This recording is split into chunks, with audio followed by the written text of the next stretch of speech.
প্রিয় লিসেনার্স, আজকের horror night এপিসোডে দুইটি ঘটনা নিয়ে আপনাদের সামনে হাজির হয়েছি। আর এই দুটি ঘটনাই আপনাদের সকলের প্রিয় হাফিজ ভাইয়ের পাঠানো। সুতরাং নড়েচড়ে বসুন, আমরা চমৎকার একটি ভৌতিক সময় পার করব ইনশাল্লাহ। চলুন ঘটনাতে চলে যাব। প্রথম যে ঘটনাটি, এই ঘটনাটি এই হাফিজ ভাই উনি ওনার অফিসের এক আপুর কাছ থেকে শুনেছেন। সঙ্গত কারণে আপুটির নাম বলা যাচ্ছে না, কারণ তিনি রাজি হননি তার নামটা প্রকাশ করতে। তো ঘটনাটি আপু তার পরিচিত মেহের আলী নামক একজন অ্যাম্বুলেন্স ড্রাইভারের কাছ থেকে শুনেছিলেন।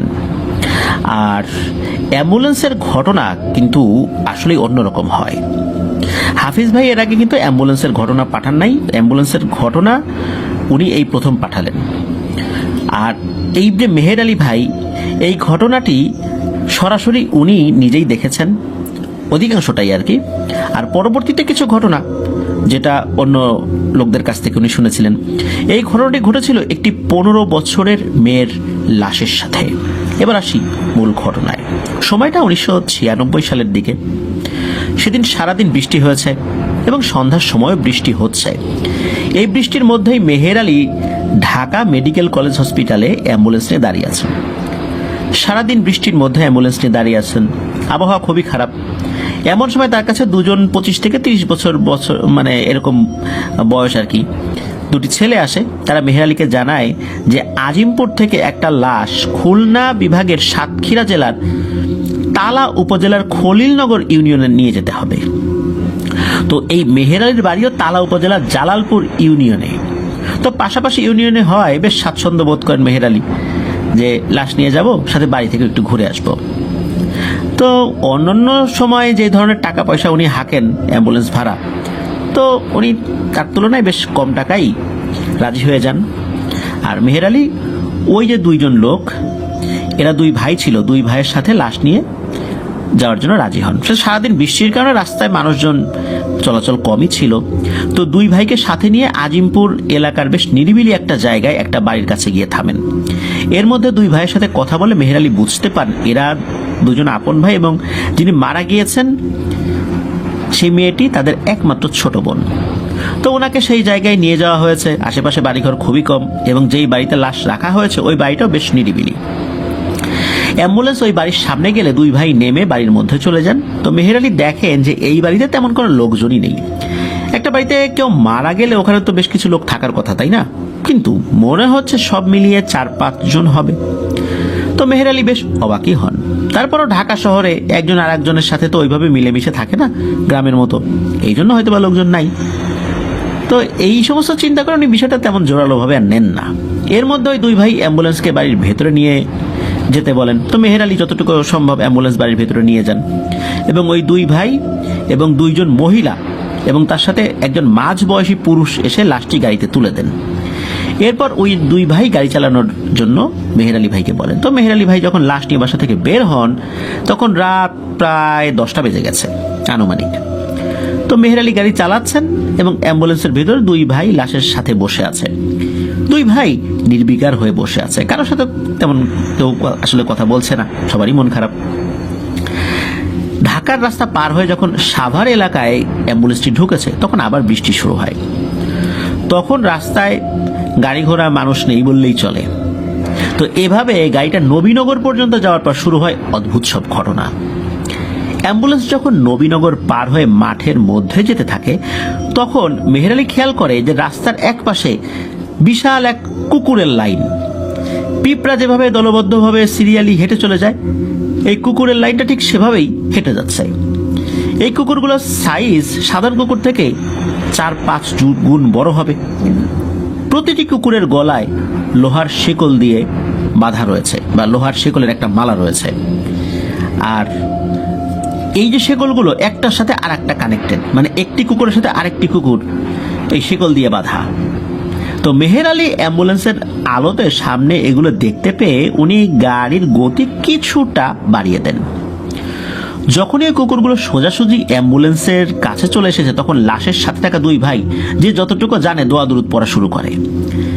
প্রায় 150 থেকে 200টি কুকুর নীরবে রাস্তা পার হয়ে চলে যাচ্ছে।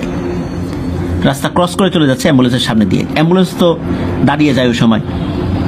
যখন কুকুরগুলো সব পার হয়ে গেল এবং কুকুরের শেষ মাথায় একটা লম্বা ব্যক্তি কালো কাপড় পরে এই কুকুরের শিকলটা ধরে রেখেছে। ব্যক্তিটির মুখ দেখা যাচ্ছে না, তবে অস্বাভাবিক রকমের লম্বা। এরপর অ্যাম্বুলেন্স আবার চলা শুরু করে এবং তাদের অতিক্রম করে চলেও যায়। এরপর কুকুরগুলো এবং ওই ব্যক্তিকে আর দেখা যায় না। মেহের আলী প্রথমে বুঝতে পারে নাই যে আসলে ব্যাপারটা কি। অবশ্য কিছুক্ষণ পরেই বুঝতে পারে যে এটা হয়তো অস্বাভাবিক কোনো ঘটনা হতে পারে। কিন্তু যখনই এই 10 ফুটের উপরের লম্বা লোকটিকে দেখেছে তখন সে শিওর হয়েছে এটা স্বাভাবিক কোনো লোক না। আর এতগুলো কুকুর, প্রত্যেকটার গলার শেকলগুলো একই সুতোয় গাঁথা, আর পেছনে একটা লোক সে শেকল ধরে রেখেছে। এত বড় সাইজের কুকুর, আর কুকুরগুলো তো এইভাবে সুশৃঙ্খলভাবে চলার কথা না, একটু এলোমেলো তো হবেই, কিন্তু কুকুরগুলো খুব সুশৃঙ্খলভাবে চলে গেল। এসব বিষয়গুলো পরে উনি বুঝতে পারলেন। তো যাই হোক, উনিও দোয়া দরুদ পড়া শুরু করলেন এবং গাড়ি আরেকটু জোরে চালানো শুরু করলেন। এর কিছু সময় পর দেখেন যে ওই কুকুরগুলো পুরো রাস্তা জুড়ে দৌড়াচ্ছে এবং মুখ দিয়ে অদ্ভুত রকমের শব্দ করছে এবং মনে হচ্ছে তারা বিশ্রী কোনো ভাষায় কথা বলার চেষ্টা করছে। এই 150 থেকে 200 কুকুর অ্যাম্বুলেন্সের গতির সমান তালে দৌড়ে চলেছে। তাদের চোখ লাল এবং খুবই রাগান্বিত, যেন অ্যাম্বুলেন্স ভেঙে চুরে ফেলে দিবে একদম। লুকিং গ্লাসে কিন্তু মেহের আলী ভালোভাবেই দেখতে পাচ্ছিলেন সেগুলো। তো মেহের আলী অ্যাম্বুলেন্স তো চালান, এমন অস্বাভাবিক ঘটনার সাক্ষী তার পেশাগত জীবনে টুকটাক হয়েছে, কিন্তু এইরকম ভয়ঙ্কর কোনো কিছুর মুখোমুখি এই প্রথম উনি হলেন। তবে উনি একজন হুজুরের কথা মেনে চলতেন। ওই হুজুর ওনাকে বলেছিলেন যে যদি কখনো কোনো লাশ নিয়ে যাওয়ার সময় খারাপ কিছুর পাল্লায় পড়ো এবং যদি বুঝতে পারো লাশের কারণে ওই খারাপ জিনিসটা গাড়ির পিছু নিয়েছে, তাহলে গাড়িতে যদি কোনো ব্যক্তি থাকে সেজন্য লাশের কোনো একটা অংশের সাথে নিজের শরীরকে স্পর্শ করে। তো এই কথাটি মেহের আলীর যখন মনে পড়ে তখন মেহের আলী ওই 2 ভাইকে বলে যে তারা যেন তাদের বোনের এই লাশের 2 হাত ধরে রাখে। ড্রাইভারের কথা মতো তারাও সেটি করেন। এর মধ্যে কুকুরগুলো 2 পাশে সরে যেতে থাকে এবং সেই 10 ফুট লম্বা মানুষরূপী পিশাচটা গাড়ির পেছনে এসে গাড়িকে আঘাত করার চেষ্টা করতে থাকে, কিন্তু কোনো একটা কারণে গাড়িতে সে আঘাত করতে পারছে না। পেছনে থাকা 2 ভাই কিন্তু এটা দেখতে পাচ্ছে।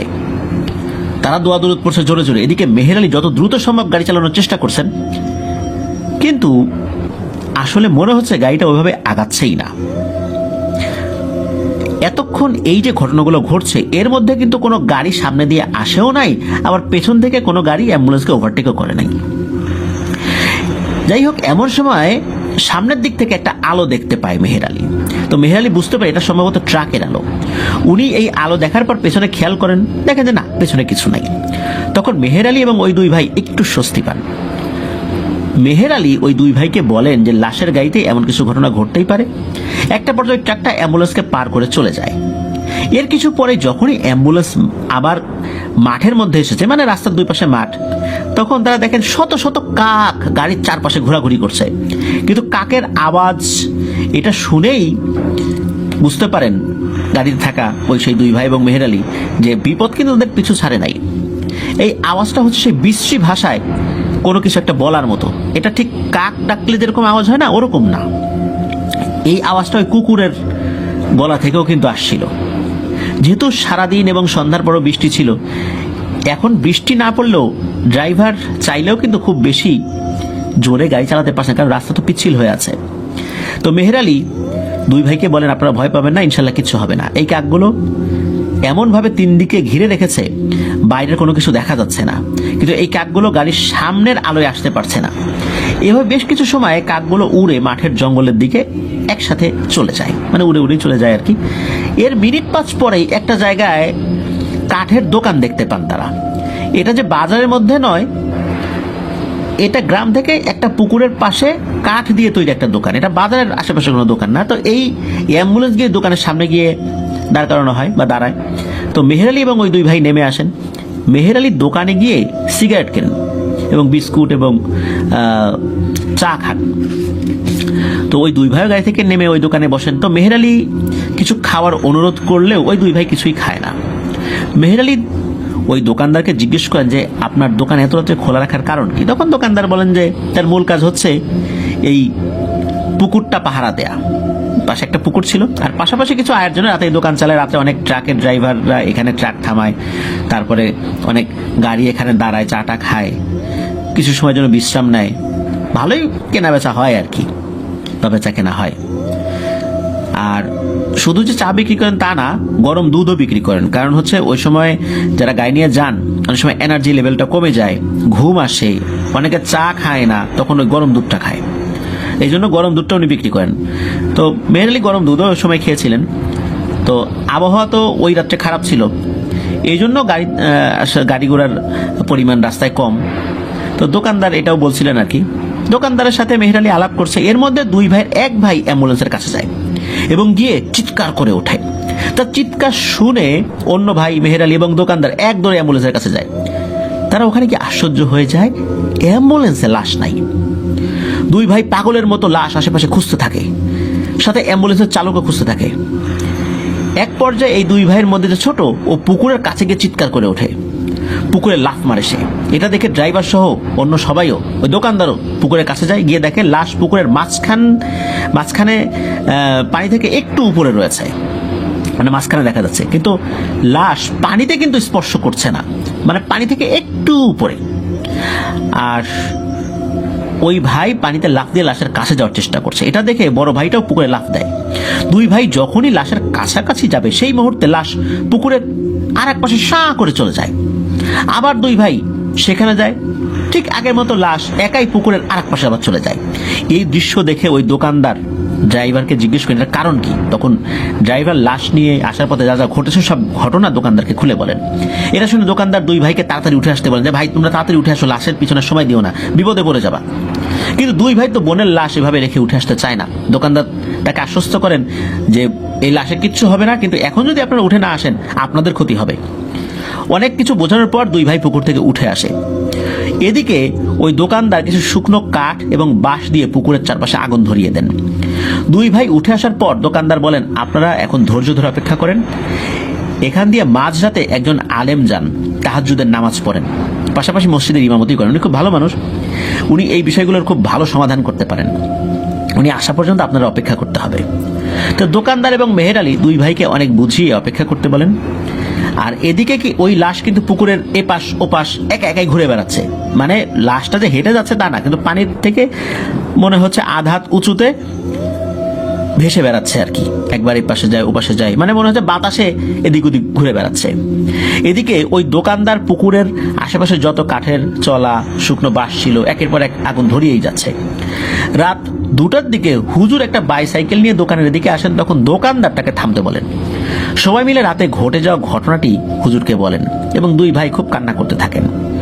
তিনি তার বোনের লাশটি পুকুর থেকে তুলে আনার জন্য খুব অনুরোধ করেন, মানে বড় ভাই অনুরোধ করেন, ছোট ভাই বলছিলেন আর কি। তো হুজুর রাতের সব কথা শোনেন, দুই ভাইকে বলেন আপনার বোন মারা গিয়েছে কিভাবে সেটাকে খুলে বলেন, আশা করি মিথ্যা বলবেন না।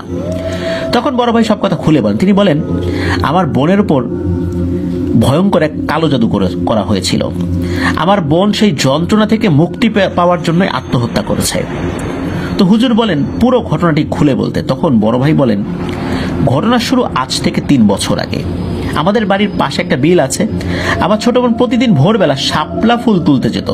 যেহেতু বিলটা বাড়ির খুব কাছেই আর ও ওখানেই বড় হয়েছে, তাই এসব বিলে ভোরে গিয়ে শাপলা ফুল তোলা, মাছ ধরা এগুলো স্বাভাবিক ছিল। এবং এই বিলের সাথে অনেকগুলো তাল গাছ, খেজুর গাছ এগুলো ছিল। তো একদিন আমার মা ছোট বোনকে বলে তুই সকাল সকাল ফুল তুলতে গেলে একটু তাল গাছের নিচে খুঁজে দেখবি যদি পাকা তাল পাওয়া যায়। তো এই কথা শুনে আমার বোন বলে ঠিক আছে মা, আমি সকালে গিয়ে দেখব। তো আমার বোন সকাল মনে করে সেদিন গভীর রাত্রে বিলে চলে যায়। প্রথমে তাল গাছের নিচে গিয়ে তাল খুঁজতে থাকে, কিন্তু একটি তালও খুঁজে পায় না। এরপর ও বিলে নেমে ফুল তুলতে থাকে। এক পর্যায়ে তাল গাছ থেকে ধপাস করে একটা তাল পড়ার আওয়াজ সে শুনতে পায়।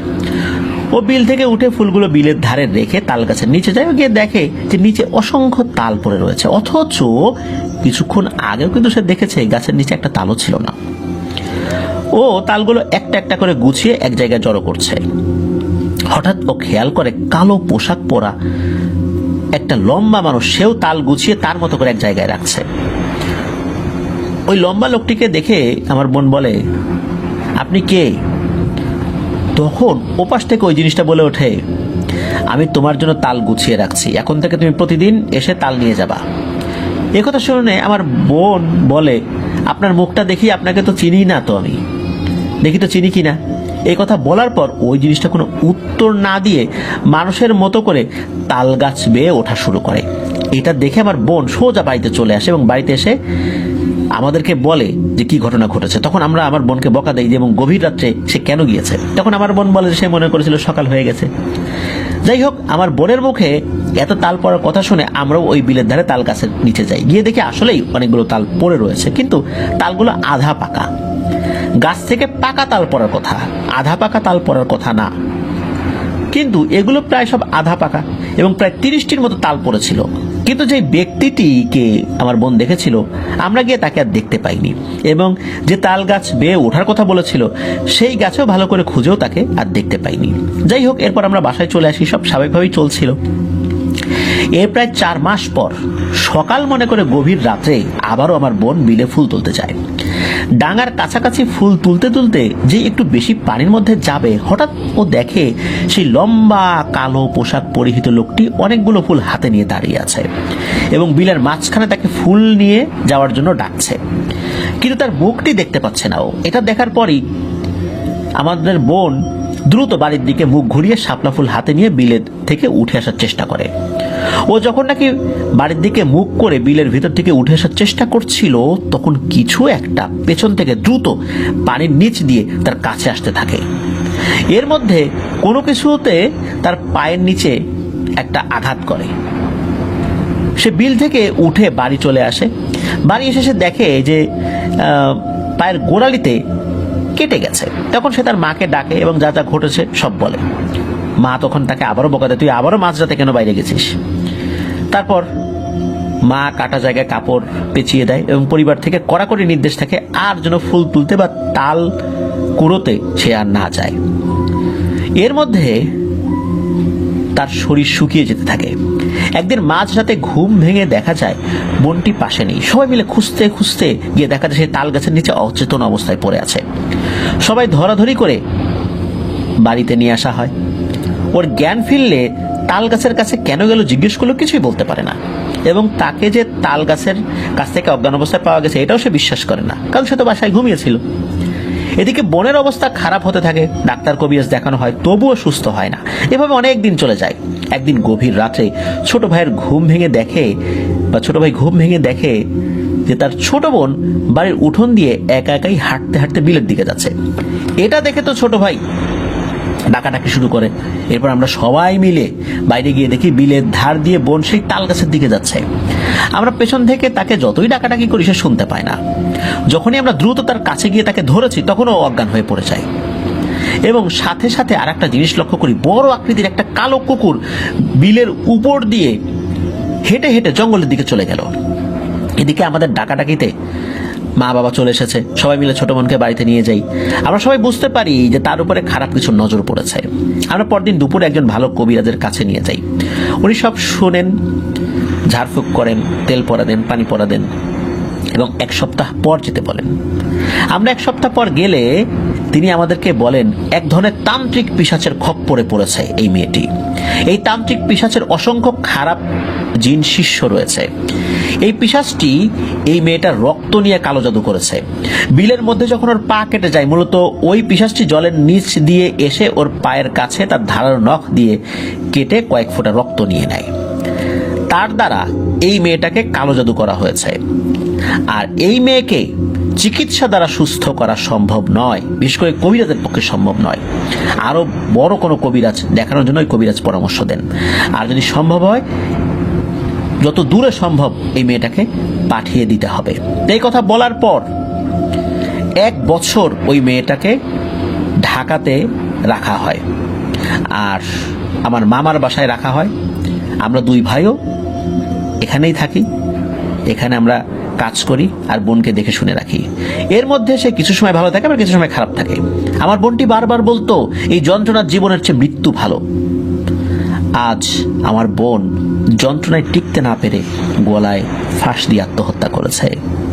কোনো ঝামেলা যেন না হয় এই জন্যই চুপিসারে লাশটি নিয়ে বাড়িতে যাচ্ছি। কিন্তু এখন মনে হচ্ছে ওই পিশাচটা আমার বোনের মৃত্যুর পরও আবারও পিছু নিয়েছে। ওই হুজুর এই সব কথা শোনেন, ভাই যে কথা বললেন সবাই খুব মনোযোগ দিয়ে শুনছে, বিশেষ করে হুজুর আরো ভালো করে মনোযোগ দিয়ে শুনছিলেন।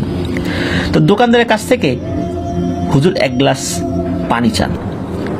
তো দোকানদার যখন এক গ্লাস পানি তার হাতে দেন, সেই পানি হাতে নিয়ে কিছুক্ষণ দোয়া পরে ওই পানিটা পুকুরে ফেলে দেন এবং উনি একা পুকুরের পাশে দাঁড়িয়ে একা একা কারোর সাথে কথা বলতে থাকেন। এর কিছু সময় পর লাশটি একা একাই পুকুরের একদম কিনারে চলে আসে। এরপর ভাসতে ভাসতে অ্যাম্বুলেন্সের কাছে চলে আসে। মূলত হুজুর তার অধীনে থাকা একজন জিনের সাহায্য নিয়ে লাশটি ডাঙায় নিয়ে আসেন। তো দুই ভাইকে লাশটি অ্যাম্বুলেন্সের ভেতর রাখতে বলেন এবং হুজুর দুই ভাইয়ের উদ্দেশ্য করে বলেন, আপনার বোনের উপর খুবই দুষ্টু প্রকৃতির পিশাচ কালো জাদু করেছে। সত্যি সত্যি এই পিশাচের অধীনে অসংখ্য জিন নিয়োজিত রয়েছে। এই লাশ দাফন হওয়ার পরও প্রথম রাত্রের মধ্যে কবর থেকে লাশ নিয়ে যেতে পারে এমন পদ্ধতি ওরা করে রেখেছিল। এই লাশ মাটি দেওয়ার পর আপনাদের স্থানীয় হুজুর এবং আপনারা এই কবর পাহারা দেবেন। প্রথম রাত পার হয়ে গেলে এই লাশের ইনশাল্লাহ কিছু করতে পারবে না, তবে প্রথম রাতেই সমস্যা হতে পারে। আর ফজরের আজানের আগে এই লাশটি এখান থেকে নিয়ে যাবেন না, এরকমই থাক, আজান দিক তারপর নিয়ে যাবেন। তখন ওই দুই ভাই অনেক কান্নাকাটি করেন এবং লাশ যেন তার গ্রামে পৌঁছে দিয়ে আসেন সেই হুজুরের কাছে ওই অনুরোধ করেন। তো হুজুর একসময় রাজি হন। তিনি অ্যাম্বুলেন্সের সাথে ড্রাইভারের পাশেই বসেন। তো উনি যেই মসজিদের ইমাম, প্রথমে ওই ফজরের নামাজটা পড়ানোর পর উনি রওনা দিয়েছিলেন আর কি। তো যাই হোক, একটা সময় পৌঁছেও যান তারা। হুজুর দাফন কাফনের সাথে সার্বক্ষণিক ছিলেন। আর কবর পাহারা দেওয়ার জন্য এই প্রথম রাতে উনি বেশ কিছু ঝাড়ফুঁক করে দেন, যে প্রথম রাতে যারা কবর পাহারা দিবা তাদেরকে সিলেক্ট করেন, তাদেরকে ঝাড়ফুঁক করে দেন, বলে দেন তোমাদের ইনশাল্লাহ কোনো ক্ষতি হবে না, আমার কিছু ভালো জিন তোমাদের সাথে থাকবে। আর আল্লাহর উপর ভরসা রাখো, আল্লাহর কালাম পড়ে কাজ শুরু করবা, ইনশাল্লাহ কোনো দুষ্টু জিন তোমাদের কোনো ক্ষতি করতে পারবে না। তো ওই সময়ে অনেকেই সাহস করেছিল যে আমরাও পাহারা দিব। যারা এসেছিলেন তাদের প্রত্যেকেই হুজুর দোয়া পরে ফু দিয়ে দিয়েছিলেন। তো যাই হোক, তো মেহের আলী ড্রাইভার ভাই যিনি, উনি তো আসলে ওই রাত পর্যন্ত ছিলেন না। লাশটা দাফন কাফন হওয়ার পর ওই হুজুরকে উনি সাথে নিয়ে আবার যেই জায়গা থেকে হুজুরকে তুলেছিলেন ওখানে আবার নামিয়ে দেন। তো এর কয়েকদিন পর আবার উনি ওই গ্রামে গিয়েছিলেন মেহের আলী ভাই, কারণ তার যে ইউনিয়ন, ওই ইউনিয়নের পাশের ইউনিয়নই হচ্ছে এই যেই লাশের যেখানে দাফন করা হয়েছে সেই জায়গা, সেই দুই ভাইয়ের বাড়ি। তো উনি পরবর্তীতে যখন আবার যান, দুই ভাইয়ের সাথে দেখা করেন, রাত্রে কোনো কিছু ঘটেছিল কিনা এটা জিজ্ঞেস করে দুই ভাই বলেন ওই রাত্রে গ্রামের আমরা দুই ভাই সহ আরো বেশ কয়েকজন, প্রায় 15 জন কবর পাহারা দেওয়ার জন্য ছিলাম। তো বিকাল থেকে বৃষ্টি ছিল, রাত যখন 11টা বেজে যায় তখন ঝড় বৃষ্টি বজ্রপাত হতে থাকে। এই সময় গ্রামের মানুষ ভয় পেয়ে যায়, অনেকেই চলে যায়, কিন্তু আমরা দুই ভাই বোনের কবরকে এভাবে বিপদে রেখে তো আসতে পারিনি। সারা রাত কবরের পাশে দোয়া দুরুদ পড়েছি। গভীর রাত্রে কবরস্থানের পাশে সেই লম্বা কুকুরগুলোকে দেখতে পাই, শত শত লম্বা কুকুর, যেগুলোর গলায় শেকল বাঁধা ছিল, আর শেকলের একদম পেছনে ছিল সেই লম্বা অবয়বটি।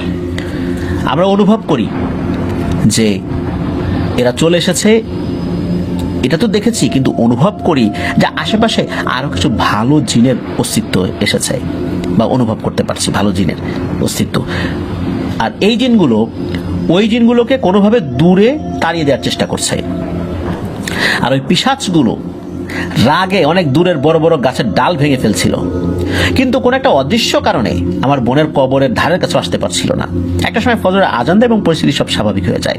এরপর আর খারাপ কিছু ঘটে নাই আল্লাহর রহমতে। তো এটি ছিল ঘটনা। প্রিয় লিসেনার্স, আসলেই অ্যাম্বুলেন্সের সাথে কতই না ঘটনা ঘটে। কিছু ঘটনা আমরা জানতে পারি, আর কিছু ঘটনা কখনোই জানতে পারি না। সবাই যে ঘটনা বলবে বিষয়টা এরকম না। অনেক অ্যাম্বুলেন্স চালকের সাথে অনেক ভয়ের ঘটনাও ঘটে। আর এমন একটি ঘটনার সামান্য একটু বিষয় আমি নিজেই প্রত্যক্ষ করেছিলাম, আর সেটি ইতোমধ্যে আমি বলেও ছিলাম, তারপরও আমি একটু বলি। সেটা হচ্ছে আমারই খুব কাছের একজন আত্মীয়, যে 6ই জানুয়ারি, এই বছরের 6ই জানুয়ারি মারা যায়। তো মারা যাওয়ার পর উত্তরা থেকে লাশটা বাগেরহাট নিয়ে যেতে হবে। পরের দিন নির্বাচন, রাস্তায় কোনো গাড়ি ঘোড়া চলছে না, কিচ্ছু নাই। তো ওই অবস্থাতে পুলিশের যে অ্যাম্বুলেন্স, সেই এরকম একটা অ্যাম্বুলেন্স রাজারবাগ পুলিশ লাইন থেকে আসে। সেই অ্যাম্বুলেন্সে লাশ নিয়ে যাওয়া হয়। আমি অন্য একটি মাইক্রোতে ছিলাম যাওয়ার সময়, কিন্তু আসার সময় আমি অ্যাম্বুলেন্সেই বসেছিলাম। সারা পথে একটা মানুষও নাই, কারণ পরের দিন নির্বাচন, তো শুধু পুলিশের গাড়িগুলো দেখা যাচ্ছে যারা টহল দিচ্ছে। যেহেতু পুলিশের অ্যাম্বুলেন্স, এটাকে কেউ থামায় নাই। তো একটা জায়গায় এসে আমাদের গাড়ি যিনি চালাচ্ছেন উনি একজন পুলিশের কনস্টেবল, উনি গাড়িটা থামান এবং বলেন যে ভাই, একটা সমস্যা মনে হচ্ছে। আমি যখন গাড়ি চালাচ্ছি মনে হচ্ছে আমার হাত ধরে কেউ গাড়িটার সামনের চাকা বাম দিকে খাদের মধ্যে নামিয়ে দেওয়ার চেষ্টা করছে 2 বার, আমার হাতের উপর চাপ দিয়ে।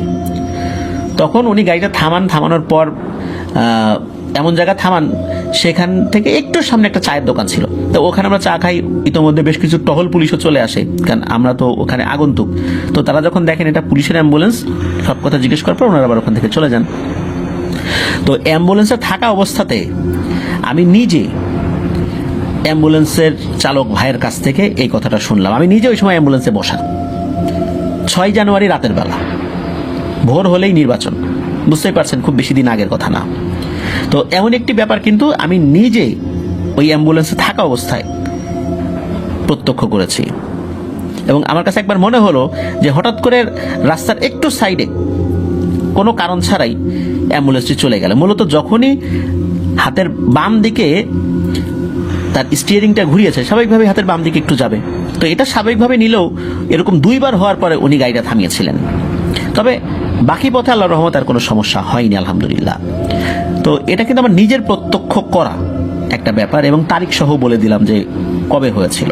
আল্লাহর রহমতে ওই যাত্রায় কোনো সমস্যা হয়নি, আলহামদুলিল্লাহ। তো আসলে অ্যাম্বুলেন্সে অনেক ধরনের ভয়ের ঘটনাই ঘটে। যারা অ্যাম্বুলেন্সে থাকে বা চালায়, ওই সময় উপস্থিত ছিল অ্যাম্বুলেন্সে, তারা বুঝতে পারবে যে কতটা ভয়ঙ্কর একটা ব্যাপার। একটু এলোমেলো হলেই কিন্তু গাড়িটা ভয়ঙ্কর দুর্ঘটনায় পতিত হবে। আল্লাহ আমাদেরকে হেফাজত করেছিলেন। আল্লাহ তাআলা এই ধরনের বিপদ আপদ থেকে আমাদের সবাইকে হেফাজত করুন। প্রিয় লিসেনার্স, চলুন আমরা চলে যাই আমাদের এবারের এপিসোডের দ্বিতীয় এবং শেষ ঘটনায়। যথারীতি এটাও থাকছে আপনাদের সকলের প্রিয় হাফিজ ভাইয়ের পাঠানো ঘটনা। প্রিয় লিসেনার্স, আসসালামু আলাইকুম।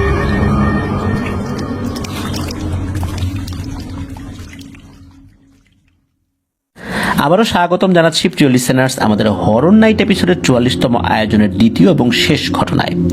এখন যে ঘটনাটি আপনাদের সাথে শেয়ার করব, এই ঘটনাটি হাফিজ ভাইকে যিনি দিয়েছেন তার নাম হচ্ছে জয়নাল। আর ঘটনাটি ঘটেছিল হাফিজ ভাইয়ের নিজ গ্রাম গাইদঘাট গ্রামে, যেটি চুয়াডাঙ্গা জেলার একটি গ্রাম। আর এই জয়নাল ভাইয়ের বয়স ছিল ওই সময় 12 কি 13 বছর, আর সময়টা ছিল 1997 সাল। জয়নাল ভাইয়ের বড় ভাইয়ের একটা ক্যাসেট প্লেয়ার ছিল। জয়নাল ভাইয়ের বড় ভাই যখন বাইরে বের হতেন তখনই জয়নাল ভাই ওই ক্যাসেট প্লেয়ারে গান শুনতেন। আর এই জয়নাল ভাইয়ের একটা নেশা ছিল নতুন নতুন ক্যাসেট সংগ্রহ করা। একদিন কি হয়েছে, জয়নাল ভাইয়ের দুলা ভাই একটি নতুন সাইকেল নিয়ে বেড়াতে আসছেন তার শ্বশুর বাড়ি, মানে দুলা ভাইয়ের শ্বশুর বাড়ি মানে জয়নাল ভাইদের বাড়িতে। তো নতুন জামাই আসছেন, গল্প গুজব হচ্ছে। এখন জয়নাল ভাই কি করেছেন, দুলা ভাইয়ের কাছ থেকে তার বাইসাইকেলটা চেয়ে নিয়ে বাইরে বের হয়েছেন। তো ওই গ্রামেই এই জয়নাল ভাইয়েরই আর এক বন্ধুর নানির বাড়ি। তো সেই বন্ধুটা অবশ্য নানির বাড়িতে ওই সময় ছিল। তো বাইসাইকেল নিয়ে বন্ধুর কাছে গিয়েছে। তো বন্ধু একটা বুদ্ধি দেয় যে জয়নাল চল জয়রামপুর গ্রামে যাই। এই জয়রামপুর গ্রাম হচ্ছে এই বন্ধুর বাড়ি। তো নিজ গ্রামে একটু বাইসাইকেল নিয়ে ঘুরতে যাবে এই সময়। জয়নাল ভাইও রাজি হয়ে যান। আর একটা কারণ ছিল রাজি হওয়া, সেটা হচ্ছে যে ওই জয়রামপুর গ্রামে একটা ক্যাসেটের দোকান ছিল। এখন তো আমরা এই ক্যাসেটগুলো দেখি না, ওই সময় ফিতার ক্যাসেট ছিল, ভিতরে ফিতা থাকতো, ম্যাগনেটিক ফিতা। এগুলো ক্যাসেট প্লেয়ারের ভিতরে ঢুকালে ওগুলো ঘুরতো, চলতো। এটা তো অনেকেই দেখেছেন। এখন তো এগুলো আসলে এভাবে চলে না। এই ক্যাসেটের যুগের পর আসলে সিডির যুগ, এখন সিডির যুগও শেষ হয়ে গেছে। তো যাই হোক, উনি ক্যাসেট কিনবেন এই চিন্তা করেছেন। ওই চিন্তা করেই মূলত ওই জয়রামপুর গ্রামে যাওয়ার জন্য উনি সম্মতি দিয়েছেন। তো দুজন মিলে জয়রামপুর গ্রামের দিকে রওনা হয়েছেন। ক্যাসেট কেনার টাকাটাও ওই সময় কিন্তু জয়নাল ভাইয়ের কাছে ছিল। তো গাইডঘাট রেল স্টেশন থেকে প্রায় 4 কিলোমিটার দূরে এই জয়রামপুর গ্রাম। সম্পূর্ণ রাস্তা রেল লাইন দিয়ে যাওয়া যায়, এবং এই রেল লাইনের সম্পূর্ণ অংশটাই মাঠ বা আশেপাশের ক্ষেত খোলা দেখা যায়, কোনো ঘর বাড়ি নেই। আর আরেকটি রাস্তা গ্রামের ভেতর দিয়ে যাওয়া যায়, যেটা আরেকটা রাস্তা আছে, সেটা অল্প দুই এক জায়গায় কিছু মাঠ, পাশাপাশি 3টা গ্রাম এরকম রয়েছে আর কি, এগুলো পার হয়ে যেতে হয়। সময়টা ছিল শীতকাল। দুজন শীতের পোশাক পরে বিকেলের দিকে জয়রামপুরের দিকে রওনা দেয়।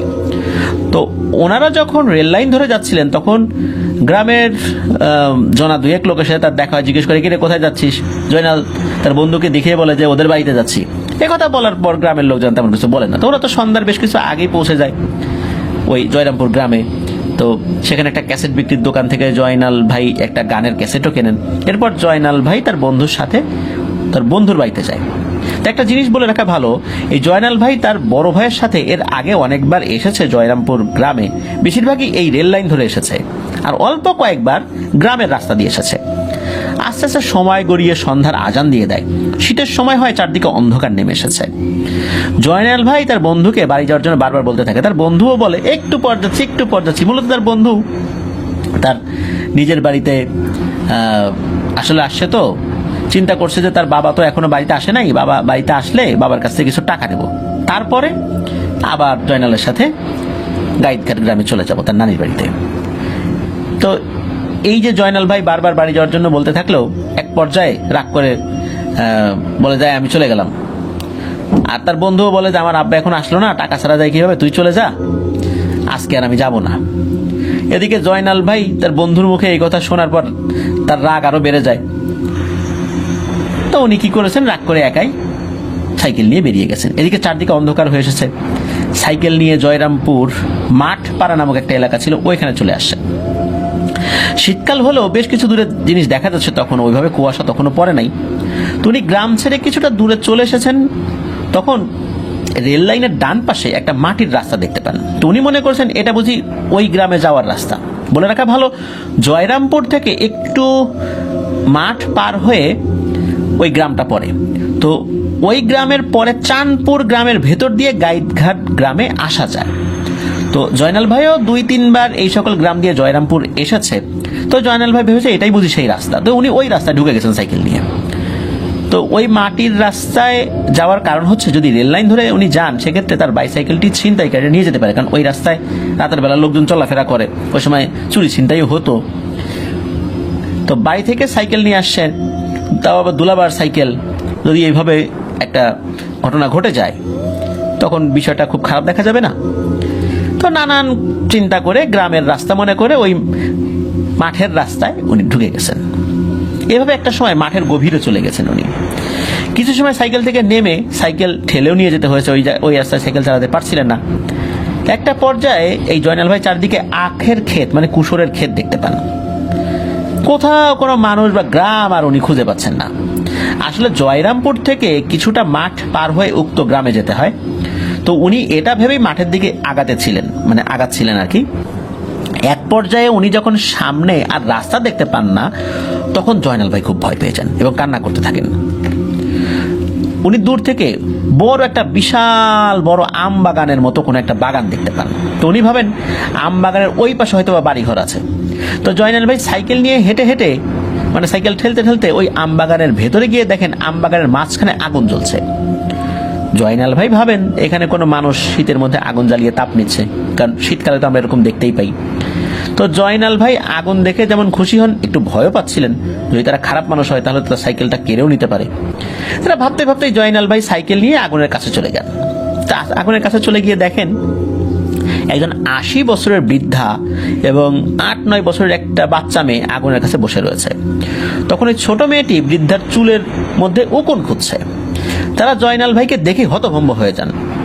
তো জয়নাল ভাই ওই বৃদ্ধা মহিলাকে দেখে কান্নাকাটি শুরু করেন এবং বলেন, দাদি আমাকে বাড়ি দিয়ে আসেন। তো জয়নাল ভাইয়ের মুখে এই কথা শুনে কিছুক্ষণ চুপ থাকেন ওই বৃদ্ধা। ওদিকে জয়নাল ভাই তো কান্না করেই যাচ্ছেন। তো কান্না করা দেখে ওই বৃদ্ধা বলেন, এই বেটা কান্না থামা, আমি তোকে তোর বাড়ি পৌঁছে দিয়ে আসবো, তোর কোনো সমস্যা হবে না, ভয় পাস না। তখন ওই বৃদ্ধা জিজ্ঞেস করে, এ বেটা বল তোর বাড়ি কোথায়? তখন জয়নাল ভাই বলে যে গাইডঘাট গ্রামে। তখন ওই বৃদ্ধা হাত দিয়ে দুটা বাড়ি দিয়ে একটা শব্দ করে।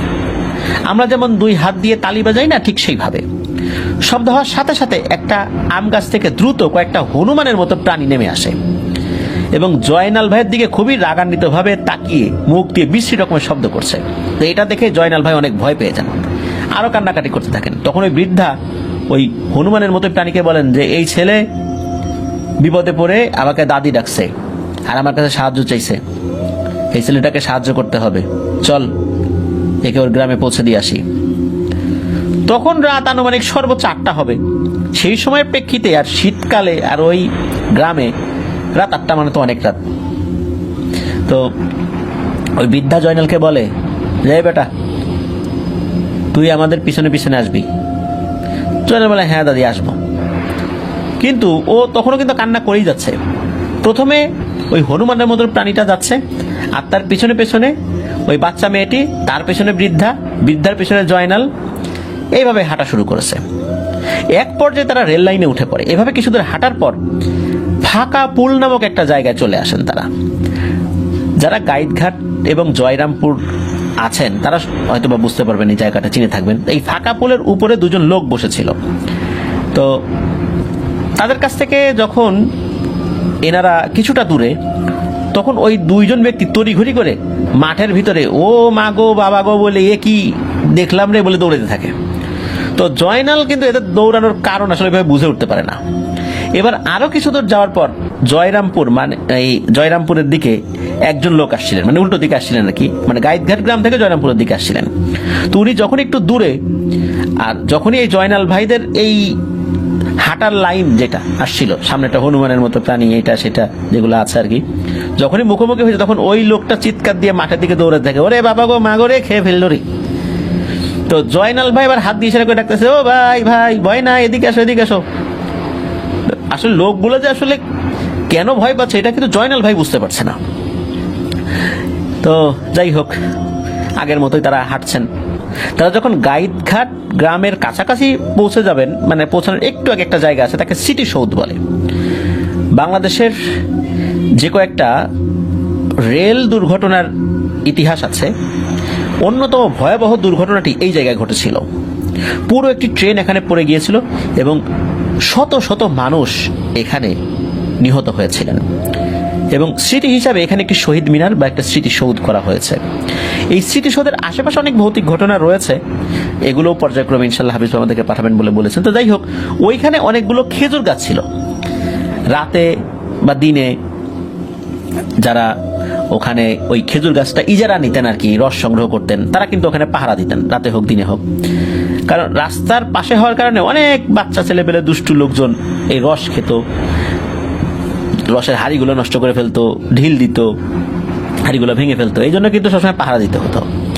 তো এই স্মৃতিসৌধের কাছে বসে একজন লোক পাহারা দিচ্ছিলেন আর কি। যখনই জয়নাল ভাই এবং অন্যরা ওইটার কাছাকাছি আসছে, তখনই ওই ব্যক্তিরা এক চিৎকার দিয়ে বাড়ির দিকে দৌড় দিয়েছে, মেরে ফেললো রে, মেরে ফেললো, খেয়ে ফেললো, বাঁচাও বাঁচাও বলে গ্রামের দিকে দৌড় দেওয়া শুরু করেছে। তো আবার ওই জয়নাল ভাই, সেই বৃদ্ধা, বাচ্চা মেয়েটা, তাই হনুমানের মতো প্রাণীটা, ওই মেয়েটা চলতে থাকে। তাদের কিন্তু কোনো ভ্রুক্ষেপ নাই। হঠাৎ ওই বৃদ্ধা উনি কথা বলে ওঠেন। এতটা পথ কিন্তু কোনো কথা উনি বলেন নাই ওই বৃদ্ধা। তারা হেঁটে যাচ্ছে তো হেঁটেই যাচ্ছে, জয়নাল ভাইকেও কোনো কিছু বলেন নাই, মানে সামনের দিকে তারা যেদিকে যাচ্ছে জয়নাল ভাইও ওইভাবেই যাচ্ছে আর কি। হঠাৎ করে বৃদ্ধা মহিলাটা বলে ওঠেন যে, বাপুরে এই রাস্তাটা একটু ঘুরে যা, সোজা রাস্তায় না গিয়ে একটু বেঁকে যেতে হবে। তখন জয়নাল ভাই কি করেছেন, যে সোজা রাস্তায় যেতে নিষেধ করলেন কেন, আবার কোনো বিপদ আপদ কিনা, উনি একটু উকি দিয়েছেন। তখন দেখেন ভয়ঙ্কর একটা গোখরা সাপ, এটা স্বাভাবিক সাপ থেকে অনেক বড়, ফনা তুলে রাস্তার সামনে দাঁড়িয়ে আছে। তখন জয়নাল ভাই বুঝতে পারেন যে সামনে এই সাপটার কারণে ওই বৃদ্ধাটি একটু ঘুরে যেতে বলেছেন। জয়নাল ভাই এটা দেখে ভয় পেলেও উনি আসলে যেহেতু সাথে লোক রয়েছে, উনি ভয়টা আসলে ওইভাবে অনুভব করেন নাই, হালকা ভয় পেয়েছিলেন আর কি। তো জয়নাল ভাই বৃদ্ধাটাকে ধন্যবাদ দেন যে, দাদি এখন তো সাপের কামড় থেকে তুমি বাঁচাই দিলা, তুমি আসলে ভালো। তো এরপর আবার তারা চলতে থাকেন। মিনিট 5 পরে রেল লাইন শেষ করে গ্রামের মাটির রাস্তায় যখন যাবেন, তখন ওই বৃদ্ধা বলে ওঠে, যে বাপুরে তুমি কিন্তু তোমার গ্রামে চলে আসছো, এখন তুমি একাই যেতে পারবা?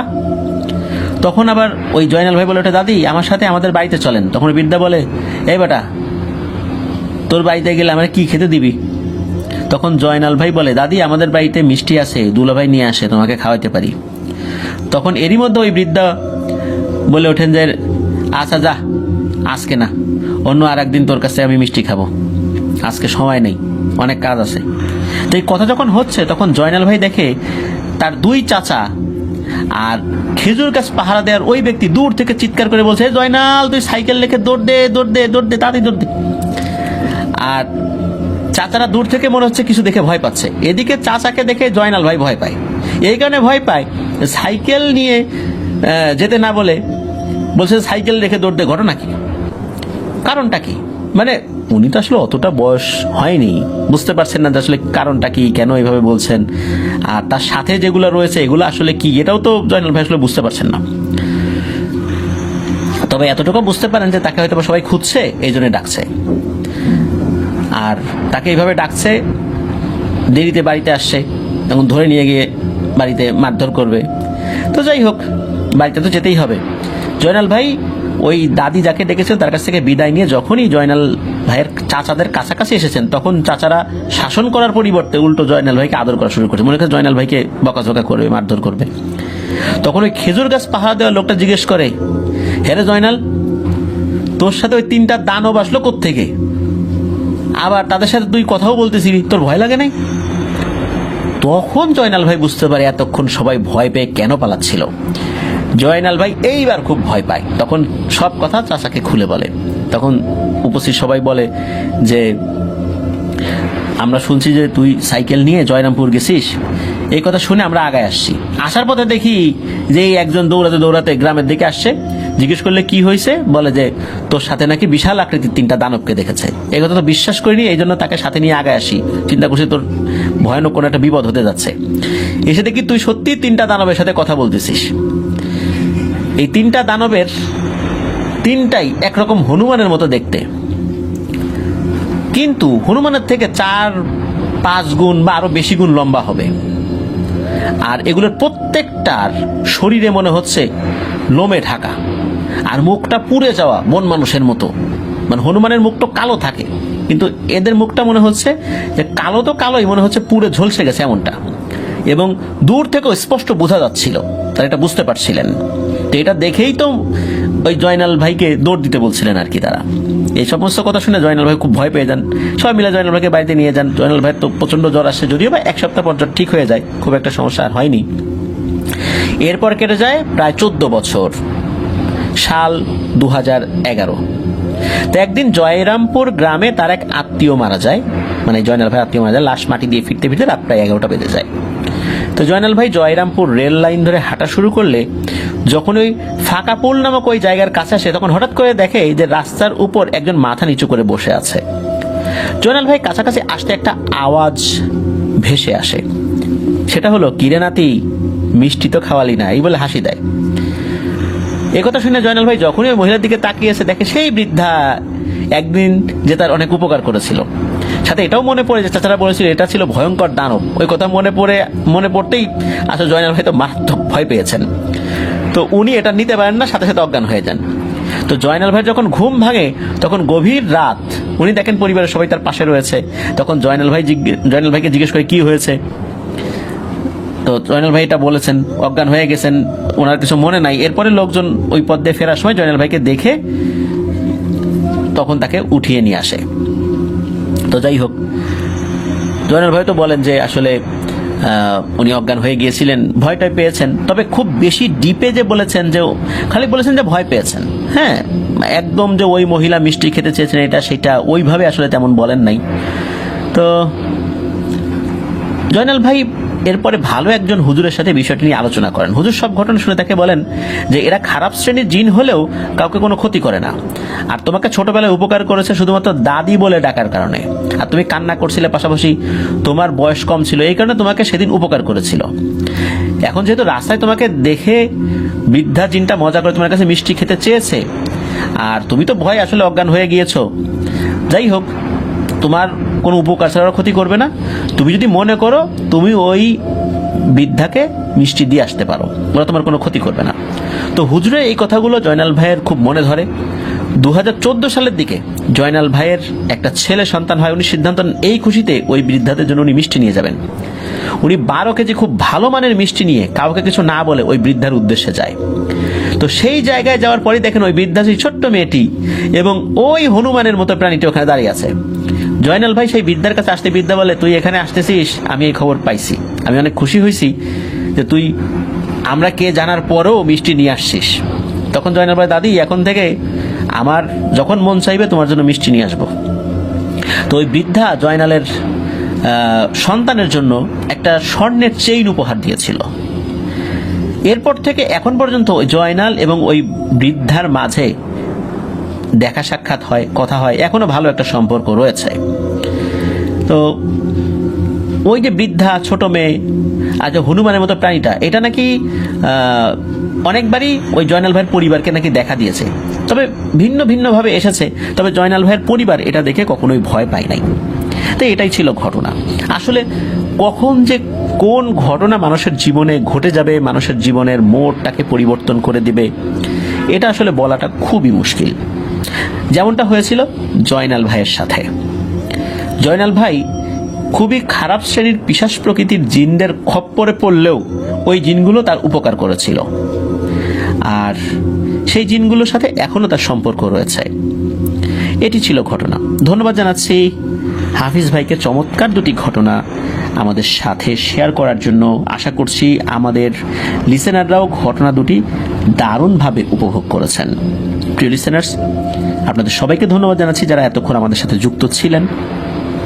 হাফিজ ভাইকে ধন্যবাদ জানাচ্ছি আবারও যে উনি অনেক আগে থেকে বিভিন্ন ঘটনাগুলো আমাদেরকে পাঠিয়ে যাচ্ছেন।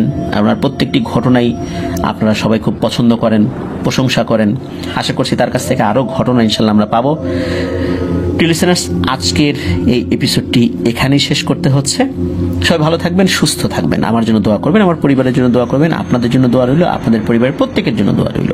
মহান আল্লাহ সুবহানাহু ওয়া তাআলা আমাদেরকে ভালো রাখুন, সুস্থ রাখুন, নিরাপদে রাখুন, আফনান দাহর ওয়ার্ল্ডের সাথে রাখুন। আসসালামু আলাইকুম।